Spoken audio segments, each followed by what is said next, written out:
আল্লাহ পাক রব্বুল আলামিন কোরআনে কারীমের এই আয়াতের মধ্যে বলেন, শুধুমাত্র মুমিন যারা রয়েছে তারা না, আল্লাহ পাক রব্বুল আলামিন বলেন, ও মুমিন, পৃথিবীর জমিনে আমার যেই সমস্ত মুমিন বান্দা রয়েছে, তোমরা শুধু মুমিনদের সামনে কোরআন তেলাওয়াত করবা তা না, বরং তোমরা যদি কাফেরদের সামনেও কোরআন তেলাওয়াত করো, তোমরা যদি একাকী কোরআন তেলাওয়াত করো, মানুষের সামনে কোরআন তেলাওয়াত করো, সবাইকে নিয়ে কোরআন তেলাওয়াত করো, যে কোনো জায়গায় যে কোনো অবস্থায় তোমরা যদি কোরআনের তেলাওয়াত অক্ষুণ্ণভাবে, কোরআনের তেলাওয়াত সহিহ শুদ্ধভাবে করতে পারো, আল্লাহ পাক রব্বুল আলামিন বলেন, যাতাতুহুম ঈমানা, আমি আল্লাহ ওই তেলাওয়াতকারী ব্যক্তির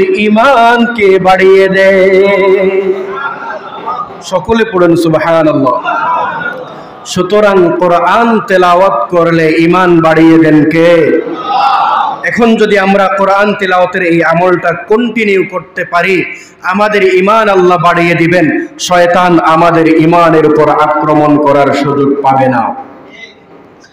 রাসূল করিম সাল্লাল্লাহু আলাইহি ওয়াসাল্লাম এক হাদিসের মধ্যে বলেন, মুসলিম শরীফের 1744 নম্বর হাদিস, হযরত উসাইদ ইবনে হুযাইর রাদিয়াল্লাহু তাআলা আনহু থেকে বর্ণিত, তিনি নিজেই বর্ণনা করেন তার একটি ঘটনা। তিনি বলেন যে, আমি প্রতিদিন রাত্রে কোরআন পড়ি, কোরআন না পড়লে আমার ঘুম হয় না, কোরআন না পড়লে আমার খাবার হজম হয় না, কোরআনের সাথে আমার এমন একটা সম্পর্ক হয়ে গিয়েছে যে আমি যখনই কোরআন পড়ি তখনই আমার ভালো ঘুম হয়, যখনই কোরআন পড়ি তখনই আমার খাবারের রুচি ঠিক থাকে। সুবহানাল্লাহ। এই সাহাবী বলতেছেন, একদিন ঘটনাক্রমে আমার ঘোড়ার আস্তাবলে আমার থাকার প্রয়োজন হলো। যেই ঘরের মধ্যে ঘোড়া রাখা হয়, ঘোড়ার যেই ঘর, ওই ঘরে আমি থাকলাম। পাশাপাশি আমার একটা ছোট্ট বাচ্চা ছিল, কয়েক মাস বয়স। আমার বাচ্চাটাকেও আমি আমার সাথে রাখলাম। আমার বাচ্চাটা ঘুমিয়ে পড়লো। ঘুমন্ত অবস্থায় বাচ্চা ঘুমিয়ে আছে, আর আমি কোরআনের তেলাওয়াত শুরু করে দিলাম।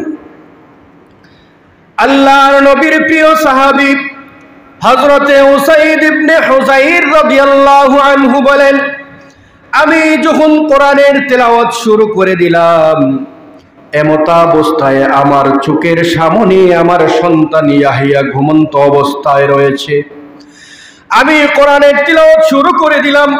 ফাকারা সুম্মা জুইলাত উখরা, হঠাৎ করে আমি লক্ষ্য করে দেখলাম আমি কোরআনের তিলাওয়াত করতেছি, আমার তিলাওয়াতের সাথে সাথে আমার আস্তাবলের ঘোড়াগুলো লাফানো শুরু করে দিয়েছে। আমার ঘোড়াগুলো লাফায়, আমি ভাবলাম হয়তো এমনিতেই এরা লাফাচ্ছে। আমি কিছুক্ষণ ঘোড়ার দিকে তাকিয়ে আবার তেলাওয়াত শুরু করে দিলাম। আমি যতক্ষণ তেলাওয়াত বন্ধ রেখেছি ততক্ষণ ঘোড়াগুলা শান্ত ছিল। আবার যখন ফাকারা সুম্মা জাআলাত আয়দা, আবার যখন আমি তেলাওয়াত শুরু করে দিলাম, আমার আস্তাবলের ঘোড়াগুলা আবার লাফানো শুরু করে দিল। আমি কোনো কিছু বুঝে উঠতে পারলাম না। আবার আমি তেলাওয়াত বন্ধ করে দিলাম, আবার ঘোড়াগুলা শান্ত। পুনরায় তেলাওয়াত শুরু করে দিলাম, ঘোড়াগুলা আবার অশান্ত হয়ে গেল, লাফানো শুরু করে দিল। লাফানো শুরু করে দেওয়ার পরে আমার ভিতরে ভয় জেগে গেল। আমার ঘোড়াগুলা হঠাৎ কি এমন হলো যে এরা লাফানো শুরু করে? আমি যখনই কোরআন তেলাওয়াত করি ঘোড়াগুলা লাফায়, কোরআন তেলাওয়াত বন্ধ করলে এরা শান্ত হয়ে যায়। আমার ভয় ঢুকে গেল। আমার বাচ্চাটা, আমার ছোট্ট ইয়াহিয়া ঘুমিয়ে আছে। ঘোড়াগুলা যেইভাবে লাফায়, যদি আমার ইয়াহিয়ার উপরে পড়ে যায়, আবার ইয়াহিয়া ইন্তেকাল করে ফেলবে, এই ভয়ে আমি আর কোরআন তেলাওয়াত করলাম না। কোরআন তেলাওয়াত বন্ধ রাখলাম। কোরআন তেলাওয়াত বন্ধ রাখার পরে আমি সকালবেলা নবীজির কাছে গিয়ে এই ঘটনাটি বর্ণনা করলাম। রাসূল করিম সাল্লাল্লাহু আলাইহি ওয়াসাল্লাম আমার এই ঘটনাটি শোনার পরে বলেন, হ্যাঁ উসাইদ ইবনে হুযাইর, তুমি কেন তিলাওয়াত বন্ধ করে দিয়েছো? তোমার তিলাওয়াত বন্ধ করা উচিত হয় নাই রে ওসাইদ। ফিহা আমসালুস সুরুর, তুমি যখন কোরআনে কারিমের তিলাওয়াত করতেছিলা, তুমি যখন দিল থেকে মনোযোগের সাথে কোরআনে কারিমের তিলাওয়াত করতেছিলা, তোমার কোরআনে কারিমের তেলাওয়াত শোনার জন্য আকাশ থেকে ঝাঁকে ঝাঁকে রহমতের ফেরেশতা তোমার ঘরের চতুর্দিকে নেমে এসেছে। চিৎকার করে পড়ুন সুবহানাল্লাহ। উসাইদ ইবনে হুযাইর কে রাসূল বললেন, হে উসাইদ ইবনে হুযাইর, তুমি কেন তেলাওয়াত বন্ধ করে দিলা? তুমি যখন কোরআন তেলাওয়াত করতেছিলা, তোমার ভিতর থেকে ঈমানের নূরটা এত বেশি প্রজ্বলিত হয়ে গিয়েছিল যে আল্লাহর আকাশে রহমতের ফেরেশতারা টিকে থাকতে পারে নাই। তোমার তেলাওয়াত শুনে তোমার ঘরের আশপাশে, তোমার বাড়ি, এমনকি তোমার রাস্তার আশপাশ পুরো এলাকাটা লক্ষ লক্ষ ফেরেশতার জামাতে পরিপূর্ণ হয়ে গিয়েছে।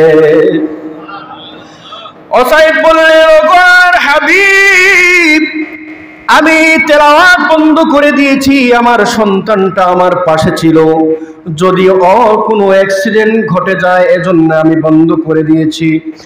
রাসূল কারীম বললেন, লাউ কারাআতা আসবাহতা, তুমি যদি তেলাওয়াতটা সকাল পর্যন্ত চালিয়ে যেতে, অর্থাৎ ফজর পর্যন্ত যদি তুমি এইভাবে তোমার কোরআন তেলাওয়াত চালাতে থাকতে, তাহলে তিলকাল মালাইকা, তারপরে বলছেন তাসতামিউ, ওই সমস্ত ফেরেশতারা এত বেশি মনোযোগ দিয়ে তোমার কোরআন তেলাওয়াত শুনতেছিল যে ফজরের আযান হয়ে যাবে, ফজরের আগেই এদের আসমানে ফিরে যাওয়ার কথা, কিন্তু তোমার তিলাওয়াত যদি চালিয়ে যাইতা, ফজরের আযান হয়ে যাইত, এদের এত বেশি মনোযোগ ছিল যে এরা আকাশে ফিরে যাওয়ার কথা পর্যন্ত ভুলে যেত। ও সাইদ ইবনে হুযাইর, ফজরের সময় যখন তোমার বাড়ির পাশ দিয়ে লোকেরা মসজিদে নামাজের জন্য আসতো, তখন এলাকার সমস্ত লোকেরা লক্ষ লক্ষ নূরের তৈরি ফেরেশতাদের জামাতকে দেখতে পেত। ওই সময় তুমি দেখো নাই, কিন্তু তোমার তিলাওয়াতের সময় রহমতের ফেরেশতারা আসছে, তোমার ঘরে তোমার সামনে বসছে, তোমার আস্তাবলের ঘোড়াগুলা সেটা দেখেছে। এটা দেখার পরে তোমার আস্তাবলের ঘোড়ারা আনন্দে নিজেদেরকে আর ধরে রাখতে পারে নাই, এরা আনন্দের অতিশয্যে লাফালাফি শুরু করে দিয়েছে। আল্লাহর হাবিব এই হাদিস বর্ণনা আল্লাহর হাবিবের কাছ থেকে এই কথা শোনার পরে উসাইদ ইবনে হুযাইর বলেন, ইয়া হাবিবাল্লাহ, ইয়া রাসূলুল্লাহ, আগো আল্লাহর নবী, আমি তো এটা জানতাম না, বুঝতে পারি নাই। আমি যদি বুঝতে পারতাম আসমান থেকে রহমতের ফেরেশতারা আমি নগণ্য ব্যক্তির তেলাওয়াত শোনার জন্য নেমে এসেছে, আমি যতক্ষণ পর্যন্ত আমার নিঃশ্বাস অবশিষ্ট থাকতো একটা মুহূর্তের জন্যও আমি কোরআন তেলাওয়াত বন্ধ করে দিতাম না। সুবহানাল্লাহ। এখন দেখুন, কোরআন তেলাওয়াত করলে প্রথমত আল্লাহ ঈমানের নূরকে বাড়িয়ে দিবেন, ঈমান বাড়িয়ে দিবেন।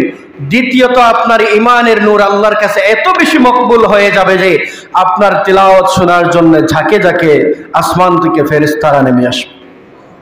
এজন্য বলা হয় কোরআন তেলাওয়াতের উত্তম সময়গুলার একটি সময় হলো যখন রাত্র গভীর হবে, সবাই ঘুমের মধ্যে লিপ্ত থাকবে, তখন আপনি ঘুম থেকে উঠে ওযু করে নীরবে নিভৃতে ধীরে ধীরে আস্তে আস্তে কোরআন তেলাওয়াত করতে থাকুন। ওই সময় যদি কোরআন তেলাওয়াত করতে থাকেন, আপনার কোরআন তেলাওয়াত শোনার জন্য আকাশের ফেরেশতারা নেমে আসবে, আর যার কোরআন তেলাওয়াত শোনার জন্য আকাশের ফেরেশতারা নেমে আসবে, ওই ব্যক্তি দুনিয়াতেও সফল, আখিরাতেও সফল।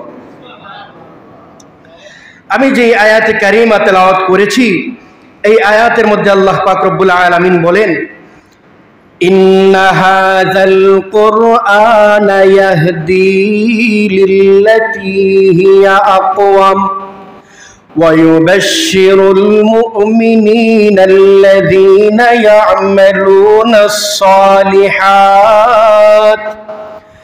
আন্না লাহুম আজরান কাবীরা। আল্লাহ পাক রব্বুল আলামিন বলেন, নিশ্চয় এই কোরআন সেই পথের দিকে মানুষকে হেদায়েত করে যা খুবই সুদৃঢ়, আর এটি সৎকর্মপরায়ণ মুমিনদের জন্য সুসংবাদ দেয় যে তাদের জন্য রয়েছে মহা পুরস্কার।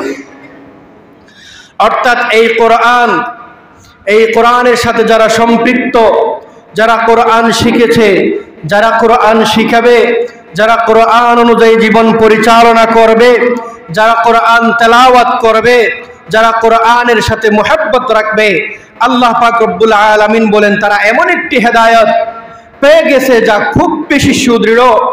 আর এই সমস্ত সৎকর্মপরায়ণ মুমিন, অর্থাৎ যারা এই কাজগুলা করে আল্লাহ তাদেরকে সৎ কর্মপরায়ণ মুমিন বলেছেন। আল্লাহ বলতেছেন এই মুমিনদের জন্য সুসংবাদ হলো তারা তাদের এই কর্মের জন্য আমি আল্লাহ তাদের জন্য মহা পুরস্কার রেখে দিয়েছি। এই মহা পুরস্কার কেমন? এই কোরআন কিভাবে আপনাকে হেদায়েতের দিকে ডাকে?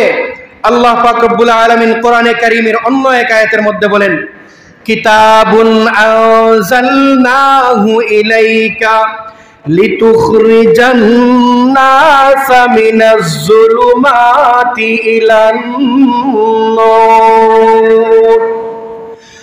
ও পৃথিবীর আমার হাবিবের উম্মতেরা, এই কিতাব আমি আল্লাহ নাজিল করে দিয়েছি তোমাদের জন্যে। তোমরা যদি এই কিতাবকে মুহাব্বতের সাথে আঁকড়ে ধরতে পারো, তোমরা যদি এই কিতাবের সাথে সুসম্পর্ক রাখতে পারো, ইলাইকা লিতুখরিজান নাস, এই কোরআন মানুষ সমূহকে, এই কোরআন পৃথিবীর মানব জাতিকে অন্ধকার থেকে, অন্ধকারাচ্ছন্ন সমাজ থেকে, জীবন থেকে টেনে টেনে তাদেরকে ইলান নূর, তাদেরকে আলোকময় জীবন জান্নাতের সন্ধান দিয়ে দেবে। সুবহানাল্লাহ। এই কোরআন যদি আপনি আঁকড়ে ধরেন, কোরআন পড়তে পারেন, কোরআনের সাথে সম্পৃক্ত হতে পারেন, এই কোরআন আপনাকে অন্ধকার লাইফ, যেই লাইফ থেকে আপনি জান্নাত পেতেন না, যেই জীবন আপনাকে জাহান্নামে নিয়ে যেত, ওই জীবন থেকে আপনাকে আমাকে টেনে তুলে জান্নাতে পৌঁছে দেবে। সুবহানাল্লাহি ওয়া বিহামদিহি। কেমন জান্নাত, কিভাবে আমাদেরকে এই কোরআন জান্নাতের মধ্যে পৌঁছে দিবে? দেখুন, কোরআন এমন একটি ম্যাগনেট। আল্লাহ পাক রব্বুল আলামিন যত নবী রাসূল পৃথিবীতে প্রেরণ করেছিলেন প্রত্যেককে একটা একটা মুআজিজা দিয়েছে। যেমন মূসা আলাইহিস সালামকে আল্লাহ মুআজিজা দিয়েছিলেন একটি লাঠি। এই লাঠি যখন প্রয়োজন হতো হাত থেকে ছেড়ে দিলে এটা সাপ হয়ে যেত, যখন প্রয়োজন হতো সমুদ্রের মধ্যে লাঠি দিয়ে আঘাত করলে সুন্দর প্রশস্ত রাস্তা তৈরি হয়ে যেত। এটা ছিল মূসা আলাইহিস সালামের মুআজিজা। ঠিক তেমনি ভাবে আল্লাহ পাক রব্বুল আলামিন হযরত ঈসা আলাইহিস সালামকে একটা মুআজিজা দিয়েছিলেন, তার হাতের মধ্যে একটা নূর দিয়েছিলেন, রোশনি দিয়েছিলেন। তিনি তার হাত যদি তার বগলের ভিতরে রেখে বের করতেন, এই হাত আলোয় আলোকিত হয়ে যেত। এই হাত যদি তিনি কোনো মৃত মানুষের গায়ে ধরতেন, সাথে সাথে মৃত মানুষ জীবিত হয়ে যেত। এই হাত দিয়ে তিনি যদি কোনো মাটি দিয়ে পাখি, গরু এগুলা তৈরি করতেন, হাত দেওয়ার সাথে সাথে এগুলা জীবিত হয়ে এদের ভিতরে প্রাণের সঞ্চার হয়ে যেত। ঠিক তেমনি ভাবে আল্লাহ পাক রব্বুল আলামিন আমাদের রাসূল করিম সাল্লাল্লাহু আলাইহি ওয়াসাল্লামকেও অসংখ্য অগণিত মুআজিজা দিয়েছেন। রাসূলের একটি মুআজিজা হলো রাসূল আঙ্গুল দিয়ে ইশারা করেছেন, আকাশের চাঁদ দ্বিখণ্ডিত হয়ে গিয়েছে। রাসূলের অনেক মুআজিজা রয়েছে, এর মধ্যে সবথেকে বড়, সকল নবীদের মুআজিজা থেকে সবথেকে বড় মুআজিজা হলো কোরআন। এই কোরআন রাসূলের সবথেকে বড় মুজিজা। আর আল্লাহ পাক রব্বুল আলামিন পৃথিবীতে যা সৃষ্টি করেছেন সব দামি জিনিসের থেকেও সবথেকে দামি হচ্ছে আল কোরআন। সুতরাং এই দামি জিনিসের সাথে সম্পৃক্ত হলে দাম বাড়িয়ে দিবেন আল্লাহ। কিভাবে আল্লাহ পাক রব্বুল আলামিন কোরআনের সাথে সম্পর্কযুক্ত হলে আপনাকে আমাকে হেদায়েতের পথে নিয়ে আসবেন, অন্ধকার থেকে আমরা আলোতে ফিরে আসব। আল্লাহ পাক রব্বুল আলামিন যে বললেন এটা এমন এক কোরআন যেই কোরআন তোমাদেরকে হেদায়েতের দিকে নিয়ে আসছে, যা সুদৃঢ়, তা কিভাবে একটা ঘটনা বললে আপনারা সহজে বুঝতে পারবেন। মনোযোগের সাথে শুনবেন। এই নিকট অতীতের ঘটনা, এই শতাব্দীর এই দশকেরই ঘটনা। ইংল্যান্ড বা লন্ডন সিটিতে পাকিস্তানের একজন যুবক বসবাস করতেন।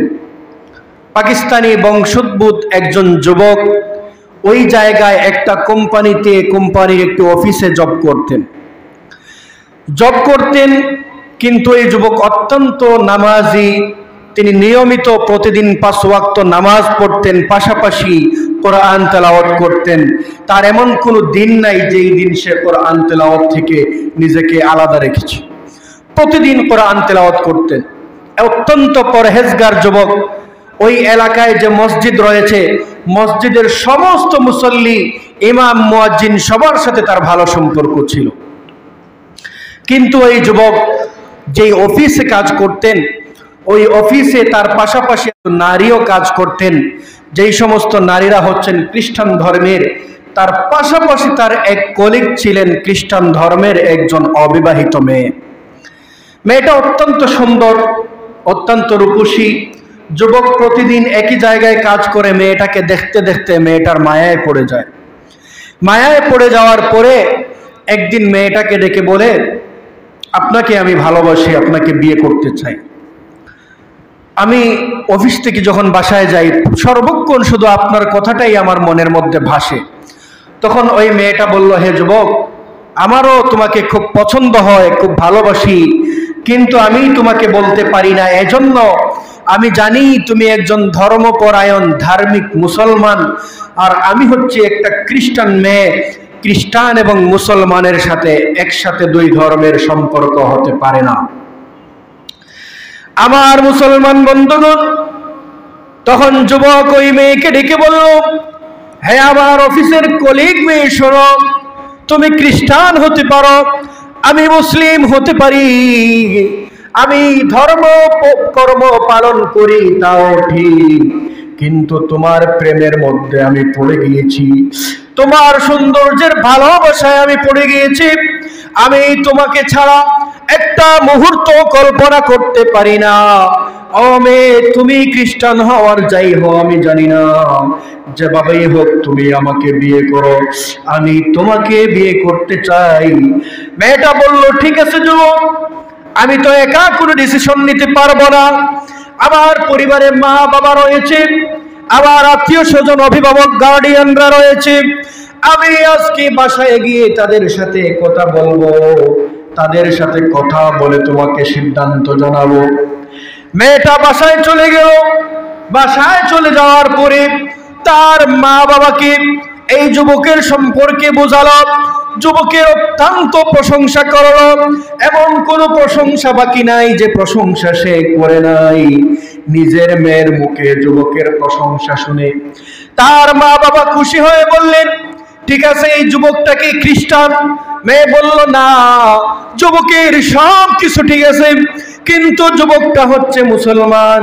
মেয়ের মা বাবা বলল, তবুও যেহেতু তুমি যুবকটাকে ভালোবাসো, তাকে একদিন দাওয়াত করে আমাদের বাসায় নিয়ে আসো, আমরা তার সাথে ডিসকাস করব, কথা বলবো, তার সাথে কিভাবে কি করা যায়, তার ভিতরে কি রয়েছে জানার চেষ্টা করব।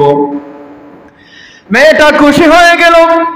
খুশি হয়ে পরের দিন যুবককে এসে বলল, হ্যাঁ আমার অফিসের কলিগ যুবক বন্ধু, আমি আমার মা বাবার সাথে কথা বলেছি, তারা বলেছেন তুমি আমার বাসায় যাওয়ার জন্যে, তোমার সাথে বসে ওনারা একসাথে ডিনার করবেন এবং ডিসকাস করবেন।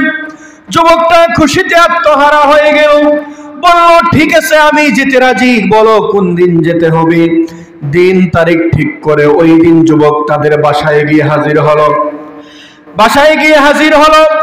হওয়ার পরে দেখতে পেল এই যুবককে মেয়েটা দাওয়াত দিয়ে বাসায় নিয়ে এসেছে ঠিকই, কিন্তু যুবক বাসায় ঢুকে বুঝতে পারলো এই বাসার মধ্যে ওই মেয়ের মা বাবা একা নয়, বরং বাসার মধ্যে আরো অসংখ্য মানুষ রয়েছেন, তাদের আরো অনেক আত্মীয় স্বজন রয়েছে।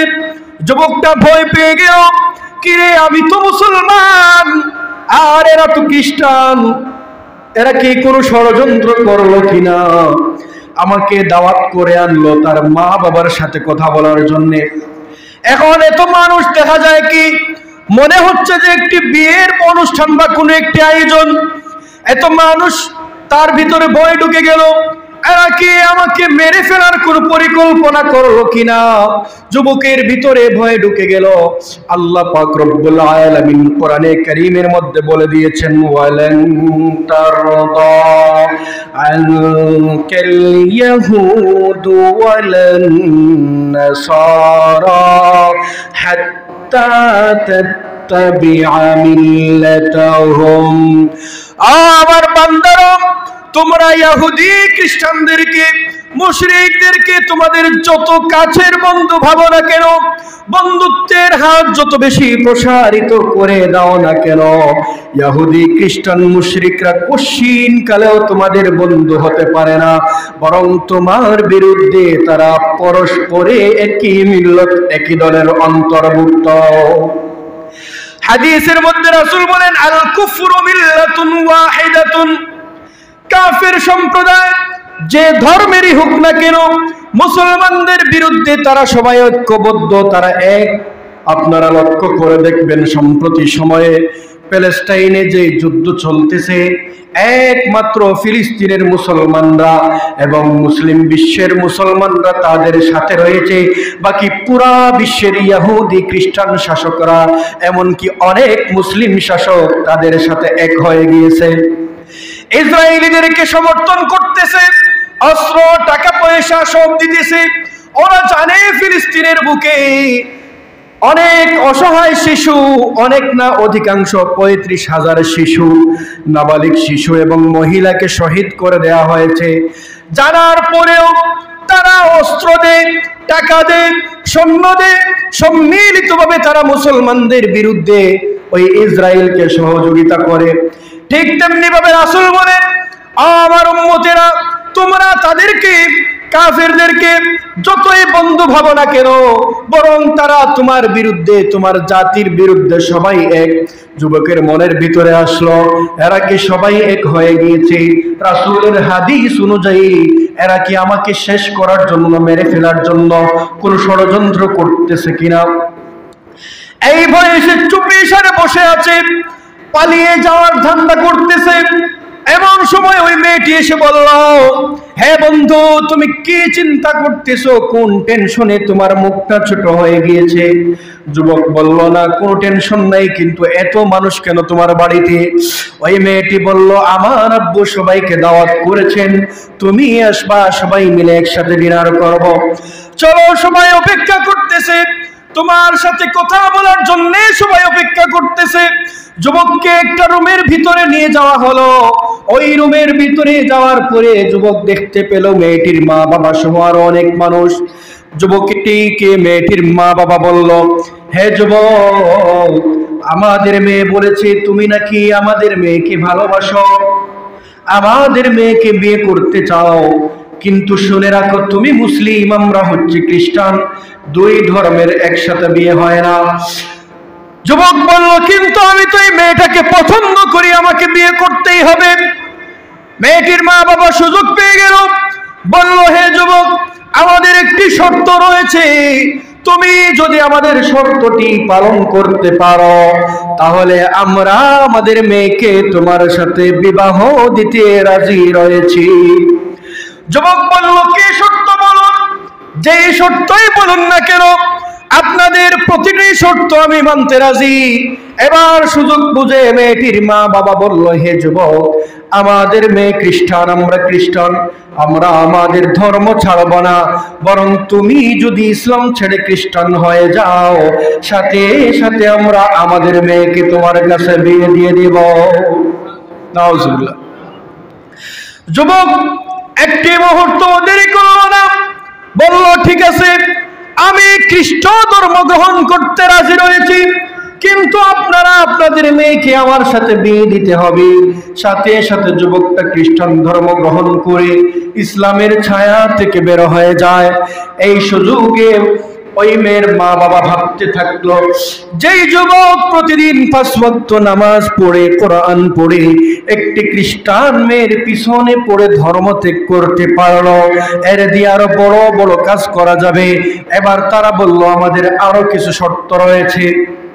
কি শর্ত বলুন? আমাদের শর্ত হলো, তুমি খ্রিস্টান ধর্ম গ্রহণ করে নিয়েছো, আমাদের মেয়েকে তোমার কাছে বিয়ে দিব, কিন্তু আরো শর্ত হলো, এই মুহূর্ত থেকে তুমি আর কোনোদিন তোমার মা বাবার সাথে কোনো যোগাযোগ করতে পারবা না। যুবক বলল, সেটাও মানলাম।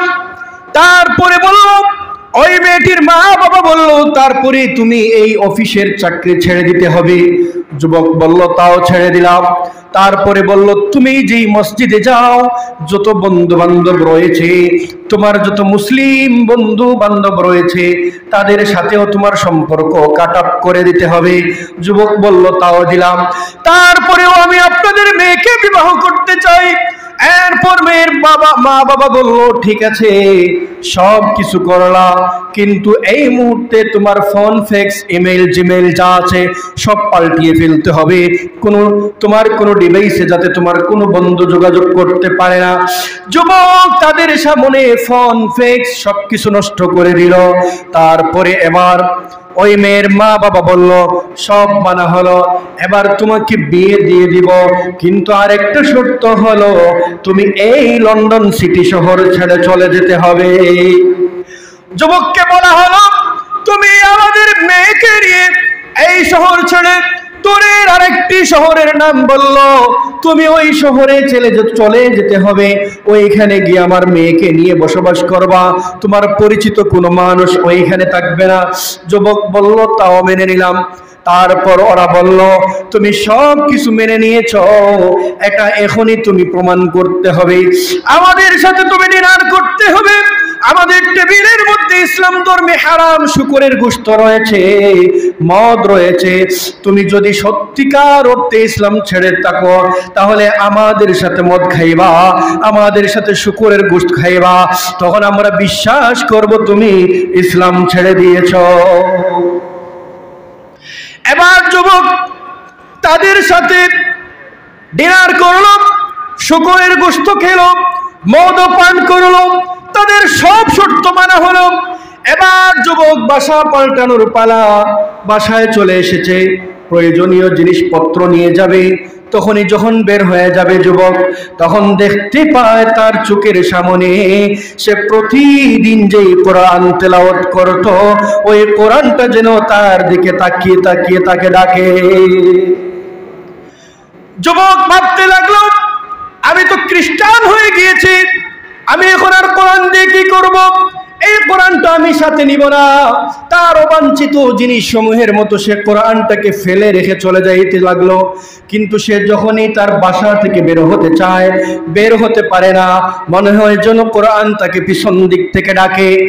সে শেষ পর্যন্ত সিদ্ধান্ত নিল, আমি খ্রিস্টান হয়ে গিয়েছি, ঠিক আছে, আমি কোরআন পড়ব না, নামাজ পড়ব না, তাও ঠিক আছে, কিন্তু এই কোরআনটা সাথে করে নিয়ে যাই, এটা সাথে করে নিয়ে কোথাও রেখে দিব। এই ভেবে সে কোরআনটাকে বড় মুহাব্বতের সাথে সে আলাদা একটা ব্যাগের ভিতরে ঢুকাইয়া কোরআনটাকে সাথে নিয়ে তার স্ত্রী খ্রিস্টান মেয়েকে সাথে নিয়ে দূরের একটি শহরে চলে গেল। দূরের শহরে চলে যাওয়ার পরে বসবাস শুরু করে দিল। সে তার ঘরের এমন একটি জায়গার মধ্যে ওই কোরআনটা রাখলো, যুবক বলে, আমি যখন ঘর থেকে বের হই সর্বশেষ এই কোরআনটাকে দেখি, আবার যখন কাজ থেকে ফিরে ঘরে ঢুকি আমার স্ত্রীকে দেখার আগে আমার চোখটা কোরআনের দিকে চলে যায়। এই কোরআনটা আমি পড়ি না। এভাবে দীর্ঘ 2.5 বছর চলে গিয়েছে। 2.5 বছরের ভিতরে একদিনও যুবক কোরআনটা উপর থেকে নামিয়ে হাতে নেয় নাই, কিন্তু প্রতিদিন 2 বার করে কোরআনটাকে শুধু দেখে। এই অবস্থায় একদিন যুবক অফিস থেকে ফিরে এসে তার ঘরের ভিতরে আর কোরআনটা দেখতে পেল না। সাথে সাথে তার কলিজার ভিতরে একটা আগুন জ্বলে উঠল। তার কলিজা ফাটা আর্তনাদ শুরু হয়ে গেল। আমার কোরআন তো এখানে ছিল, কোরআন তো আমি পড়ি না, কিন্তু আমার কোরআনটা এখান থেকে কোথায় গেল? সে তার স্ত্রীকে ডেকে বলল, গো আমার স্ত্রী, এখানে না আমার হোলি কোরআন ছিল, কোরআনটা কোথায় দেখতে পাচ্ছি না। স্ত্রী বলল, গো স্বামী, তুমি তো খ্রিস্টান হয়ে গিয়েছো, কোরআন তো তোমার কোনো প্রয়োজনীয় জিনিস না, এবং 2-2.5 বছরের ভিতরে তুমি কখনো কোরআন ধরো নাই। তাই আমি ভাবলাম ঘরের যত অপ্রয়োজনীয় জিনিস আছে ওইগুলোর সাথে কোরআনটাকেও ডাস্টবিনের মধ্যে ফেলে দিয়ে এসেছি। যুবকের কলিজার ভিতরে ওই আগুনটা আরো বেশি দাও দাও করে জ্বলে উঠল। সে তার স্ত্রীর সাথে ঝগড়া শুরু করে দিল, আমি তো খ্রিস্টান হয়ে গিয়েছি ঠিক, আমি তো কোরআন পড়ি না, কোরআন ধরি না, শুধু কোরআনটা দেখি, তুমি কেন আমার হোলি কোরআনটা ফেলে দিলা? বলো কোথায় ফেলে দিয়েছো? ঝগড়াঝাটি করে যুবক ঘর থেকে বের হয়ে গেল। ঘর থেকে বের হয়ে সেই ডাস্টবিনে গিয়ে খুঁজতে খুঁজতে কোরআন পায় না। অনেকক্ষণ আগে মহিলা কোরআন ফেলে গিয়েছে। হঠাৎ একটা ময়লার ব্যাগ পেল, ওই ব্যাগের ভিতরে সে কোরআনটাকে দেখতে পায়। সাথে সাথে যুবক তার পরনের শার্ট খুলে কোরআনটাকে মুছে কলিজার সাথে লাগিয়ে দিল। সে একটা শান্ত অনুভব করলো, তার কলিজাটা যেমন শীতল হয়ে গিয়েছে, মনে হলো যেন কাঠফাটা রোদে কেউ একটু ঠান্ডা শরবত দিয়ে দিয়েছে। যুবকটা এবার চিন্তা করলো, যে স্ত্রী আমার হলে কোরআনকে ডাস্টবিনে ফেলে দিয়েছে তার সাথে আমি আর সম্পর্ক রাখবো না, আমি তাকে তালাক, তাকে ডিভোর্স দিয়ে দিব। যুবক তার স্ত্রীকে ডিভোর্স দিয়ে দেয়, বাসা থেকে কোরআন সিনায় নিয়ে বের হয়ে যায়। এদিকে যেই মসজিদে যুবকটা নামাজ পড়তো, যেই মহল্লায় থাকতো, ওই মহল্লার মধ্যে সবাই কথা বলা শুরু করে দিল, আমাদের এই ভালো যুবকটা কোথায় গেল? 5 ওয়াক্ত নামাজ পড়তো, প্রতিদিন কোরআন পড়তো, আমরা প্রতিদিন একসাথে কোরআন পড়তাম, তারপরে একসাথে নাস্তা করতাম, কিন্তু আজকে কেন আমরা এই যুবককে এতদিন পর্যন্ত খুঁজে পাই না? ইমাম সাহেবও খুঁজে, তার নাম্বারে, তার ফিক্সে, তার ইমেইলে যোগাযোগ করার চেষ্টা করা হয়, কিন্তু পাওয়া যায় না। তারা ভাবলো হয়তো যুবকটা তার দেশে চলে গিয়েছে, কিন্তু কি করলাম আমরা, দেশে গেলেও তো আমাদেরকে বলে যেতে পারতো। তারাও দীর্ঘদিন খোঁজার পরে বাদ দিয়ে দিয়েছে। যুবকটা বাসা থেকে বের হয়ে এবার তার মনের ভিতরে আসলো, আমি কোথায় যাব? আমি তাহলে চলে যাই, আমি আগে যেই লন্ডন সিটিতে ছিলাম ওইখানে চলে যাই। রাত্রিবেলা যুবক ওই শহর থেকে লন্ডনের উদ্দেশ্যে রওনা দিয়েছে। লন্ডন ওই মসজিদের পাশে আসার পরে শুনতে পেলাম ফজরের ওয়াক্ত হয়ে গিয়েছে, ফজরের আজান শোনা যায়। যুবক ওযু করে মসজিদের ভিতরে গেছে। এমন সময় ইমাম সাহেব নামাজ শুরু করে দিবেন, যুবক মসজিদে ঢুকেছে। ইমাম সাহেব যখন নামাজ শুরু করে দেন, ইকামত হয়, পিছন দিকে ফিরে তাকান, এটা রাসূলের সুন্নাহ। পিছন দিক থেকে ফিরে তাকাচ্ছেন, দেখতেছেন মুসল্লিদেরকে। এমন সময়ে দেখতে পান 2.5 বছর আগে হারিয়ে যাওয়া যুবকটি মসজিদের পিছনে দাঁড়িয়ে আছে। ইমাম সাহেব ডেকে বললেন, ও যুবক বন্ধু, সামনে আসুন, তুমি কোথায় ছিলে এতদিন? সময় নাই কথা বলার, নামাজ শুরু করে দিব, কিন্তু নামাজ পড়ে তুমি কোথাও যাবা না, তুমি এইখানে বসে থাকবা। যুবক নামাজ পড়া শেষ হলো। নামাজের ভিতরে যখন যুবক নামাজ শুরু করে দিয়েছে, তার কলিজা ফেটে চোখের পানি বের হচ্ছে। যুবক কাঁদে আর আল্লাহকে বলে, ওগো আল্লাহ, আমি তো অন্ধকারে হারিয়ে গিয়েছিলাম, আমি তো ইসলাম ছেড়ে দিয়েছিলাম, একটা খ্রিস্টান মেয়ের প্রেমে পড়ে সব ছেড়ে দিয়েছিলাম গো মালিক, শুধুমাত্র কোরআনের সাথে মুহাব্বত রাখায় তুমি আমাকে ফিরিয়ে দিয়েছো। ওগো আল্লাহ, আমি তোমার কাছে চাই আমাকে যতদিন বাঁচিয়ে রাখবা, হেদায়েতের উপর অটল রাখবা। যুবক যখন কান্না করে, কান্নার সাথে সাথে তার কান্নার চিৎকার শুরু হয়, তার ভিতর থেকে তার অজান্তেই চিৎকার বের হয়ে যায়। সবার নামাজ পড়তে কষ্ট হয়, নামাজ পড়ার সাথে সাথে শেষ হওয়ার সাথে সাথে সবাই যুবকটিকে ঘিরে ধরল। ইমাম সাহেব এসে যুবকটিকে জড়িয়ে ধরে বললেন, বন্ধু তুমি কোথায় ছিলে এতদিন? আমাদেরকে ছেড়ে চলে গিয়েছো ঠিক ভালো কথা, কিন্তু যোগাযোগ বিচ্ছিন্ন করলা কেন? এবার যুবক নিজেকে ধরে রাখতে পারে না, চোখের পানি ছেড়ে কথা বলতে পারে না, আমতা আমতা করে ইমাম সাহেবকে বুঝিয়ে দিয়েছে, ওগো ইমাম সাহেব, আমি দুনিয়ার পিছনে ফেলে, দুনিয়ার পিছনে পড়ে, একটা খ্রিস্টান সুন্দরী মেয়ের পিছনে পড়ে আমি আমার ঈমানকে হারিয়ে দিয়েছিলাম, আমি কোরআনকে হারিয়ে দিয়েছিলাম, নামাজ ছেড়ে দিয়েছিলাম, আমার জীবনটা অশান্তির অগ্নিতে জ্বলে পুড়ে অঙ্গার হয়ে গিয়েছিল। ওগো ইমাম সাহেব, আমি কিন্তু কোরআনটা আমার বাসায় রেখেছিলাম, এজন্যে আজকে আপনাদের পর্যন্ত চলে এসেছি। পুরো ঘটনা শোনার পরে ইমাম সাহেব বললেন, হে যুবক, আল্লাহ পাক রব্বুল আলামিন কোরআনের মধ্যে বলেছেন, যারা কোরআনের সাথে সম্পর্ক রাখবে এই কোরআন তাদেরকে হেদায়েতের দিকে নিয়ে যাবে। এটা এমন একটা সুদৃঢ় পথ, তাদের জন্য রয়েছে মহা পুরস্কার। ওগো যুবক, কোরআনের কথা মিথ্যা হতে পারে না। তুমি কোরআন পড়ো নাই, তুমি কোরআনকে ছেড়ে দিয়েছো, ইসলাম ছেড়ে দিয়েছো, কিন্তু প্রতিদিন দুই বেলা মুহাব্বতের সাথে ওই যে কোরআনকে দেখতা, কোরআন তোমাকে ছেড়ে দেয় নাই, কোরআন তোমার প্রতি ভালোবাসা রেখেছে। প্রতিদিন দুই বেলা কোরআনকে দেখার কারণে আজকে তুমি জাহান্নাম থেকে জান্নাতের পথে ফিরে এসেছো। চিল্লাইয়া পড়ুন সুবহানাল্লাহ। চিন্তা করে দেখুন, কোরআনের সাথে সে কোরআন পড়ে নাই, শুধু কোরআনটা দেখেছে, মুহাব্বতের সাথে দেখেছে, কোরআনের সাথে আদাওয়াত, বগদ, দুশমনি, হিংসা রাখে নাই, শুধু কোরআনটা দেখেছে মুহাব্বতের সাথে। দেখার কারণে কোরআন তাকে ভুলে যায় নাই, আল্লাহ তাকে ভুলে যান নাই, তাকে জাহান্নামের পথ থেকে টেনে তুলে আবার জান্নাতের রাজপথে তাকে ফিরিয়ে দিয়েছেন। সেই কোরআনের সাথে যদি আমরা সম্পর্ক করতে পারি, আমাদেরকেও জান্নাতের পথে ফিরিয়ে দিবেন কে? সবাই পড়ুন। সুতরাং আমরা সবাই জান্নাতে যেতে চাই।